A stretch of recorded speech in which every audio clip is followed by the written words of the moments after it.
गृह त्यक्त्वा वनम गतः, वह ब्राह्मण घर छोड़ करके वन की ओर चला गया और एक वृक्ष के नीचे बैठे बैठे आंसू बहाने लगे। और जब आंसू बहा रहे थे महाराज तो एक संत वहां से निकल पड़े।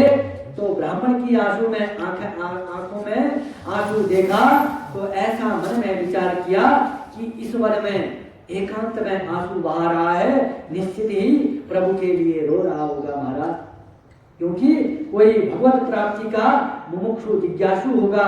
चलो कुछ मार्गदर्शन करते हैं। संत चले गए पूछने के लिए और कहते क्या है, कथम रोदसी विप्रत्वम काते चिंता बलिर्यसि वदतम सत्वरम मह्यम स्वस्य दुःखस्य कारणम। संत ने पूछा, भाई क्यों रो रहे हो, कौन सी चिंता तुम्हें सताई जा रही है, शीघ्र ही हमें बताओ।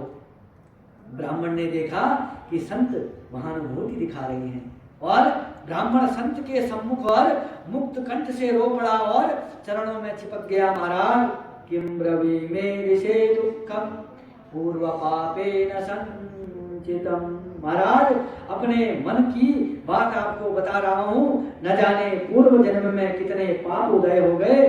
पूर्वजों को जल देता हूँ तो उनकी आंखों से आंसू आ जाते हैं महाराज, क्योंकि मेरे बाद उनको कोई जल देने वाला बचा ही नहीं है।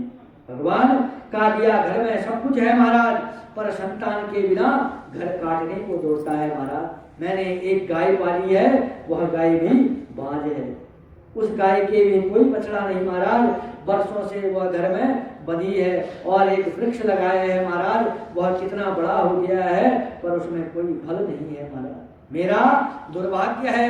संत ने मन ही मन सोचा, राम राम, मैं तो सोच रहा था कि प्रभु के लिए रो रहा होगा, कुछ मार्गदर्शन दे दूंगा, पर ये तो पुत्र के लिए रो रहा है, फिर भी इसका मार्गदर्शन कुछ ना कुछ तो करना ही पड़ेगा। संत के सामने अगर कोई रोता है तो संत कोई ना कोई समस्या का हल निकालते ही है। कहते हैं, मुंचा ज्ञानम प्रजारूपम बलिष्ठा कर्मणो गति विवेकम तो समासाद्य त्यज संसार वासना। हे ब्राह्मण, क्या बेटा बेटियों के चक्कर में रोता है? यह महाज्ञान है, कर्मों की गति बड़ी गहन है, क्योंकि कर्म की गति बड़ी बलवती है। इसके लिए विवेक से काम लो। इस संसार में बेटा बेटी की वासना को निकाल दो। कौन किसका है?